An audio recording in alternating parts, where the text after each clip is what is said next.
पुणे में राज्य महिला आयोग की अध्यक्ष रूपाली चाकणकर ने स्वारगेट बस स्टेशन पर एक युवा महिला पर हमले को लेकर अपनी प्रतिक्रिया दी है। हे विद्येचे माहेरघर असल्यामुळे पुण्यामध्ये महाराष्ट्राच्या कानाकोपऱ्यातून विद्यार्थिनी शिक्षणासाठी येतात। कायम पुण्याने एक सुरक्षितेची वेगळी ओळख महाराष्ट्रामध्ये दिलेली आहे।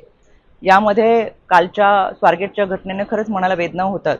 काल सकाळी 6:15 दरम्यान स्वारगेट आगारामध्ये एका 26 वर्षाच्या तरुणीवर अत्याचार झाला। संबंधित तरुणीने 9 वाजता स्वारगेट पोलीस स्टेशनमध्ये तक्रार दाखल केली आणि त्या ठिकाणी कार्यरत असलेल्या डीसीपी स्मार्तना पाटील असतील, पोलीस अधिकारी पूनम पाटील असतील यांनी तातडीने तपास कार्य हातामध्ये घेतलं। याच्यामध्ये त्या भागातील सगळे सीसीटीव्ही फुटेजचे कॅमेरे चेक करून त्या संबंधित तरुणीने आरोपीची सांगितलेली ओळख आणि त्या अनुषंगाने तयार केलेले स्केचेस असतील, फोटोज असतील या अनुषंगाने पोलिसांची 8 पथकं ही कालपासूनच ग्रामीण शहरी भागामध्ये रवाना करण्यात आलेली आहेत।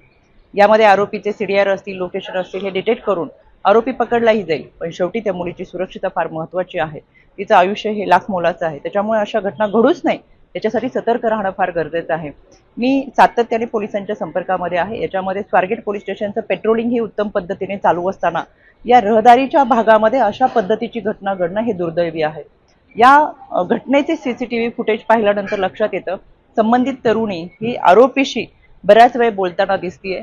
मास्क घालून आलेला हा आरोपी अनोळखी आहे, आपली कोणतीही ओळख नाहीये, तरी सुद्धा संबंधित तरुणीने आपल्याला कुठे जायचंय, आपल्याबरोबर कोण आहे, आपला पत्ता या सगळ्या गोष्टी सांगितल्यामुळे कदाचित आरोपीच्या लक्षात आलं असेल की ही मुलगी एकटी आहे आणि आरोपीने सांगितलं की मी तुला बस दाखवतो, माझ्यासोबत चल आणि यामुळे ती तरुणी त्या आरोपीसोबत गेलेली आहे।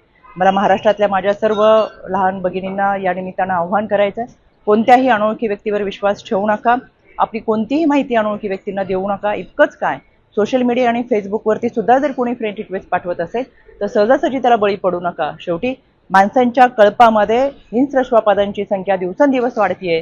आपली सुरक्षा आपल्या हातामध्ये आहे। महाराष्ट्र पोलीस, राज्य महिला आयोग, महाराष्ट्र शासन हे आपल्या सुरक्षितेसाठी सतर्क आहेत, पण आपण देखील सावधगिरीच्या भूमिकेमध्ये असावं। अनोळखी व्यक्तींवरती विश्वास ठेवू नका।